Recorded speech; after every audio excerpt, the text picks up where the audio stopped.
জয় যিশু। আজ 28 এপ্রিল। প্রতিদিনের চিন্তা ও প্রার্থনা। দিনের প্রধান চিন্তা। ঘটনা বলে বিবরণ সংগ্রহ করলেই আমাদের জ্ঞান লাভ হয় না। যিনি সেই অন্যতম প্রভু, তার দিকে যদি অগ্রসর হতে পারি তবেই আমাদের জ্ঞান লাভ সম্ভব। এলে যদি তুমি ওগো হয়ে অতি কৃপা পরবশ এ অযোগ্য গুণহীন আমার উপর করিবে কি এমন বরদান?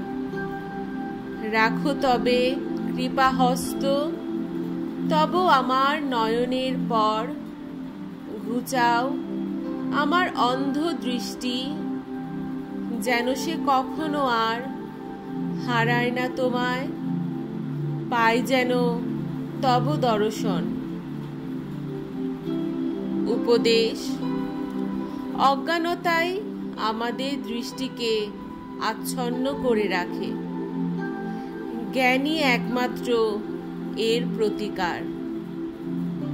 জ্ঞান জন্মালে আমরা আর ভুল ভ্রান্তিগ্রস্ত হই না। আমরা যেন একটা প্রদীপ হাতে নিয়েই চলছি। সকলেই এই আলোককেই জ্বলতে পারি।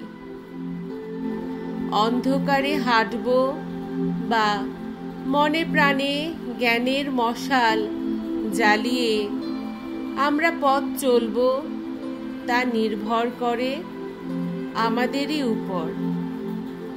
জ্ঞানই একমাত্র আমাদের পথ দেখিয়ে ভগবানের কাছে নিয়ে যেতে পারে। প্রার্থনা। হে অনন্ত সত্তা, তোমার কাছে যাওয়ার পথ আমাকে দেখাও প্রভু।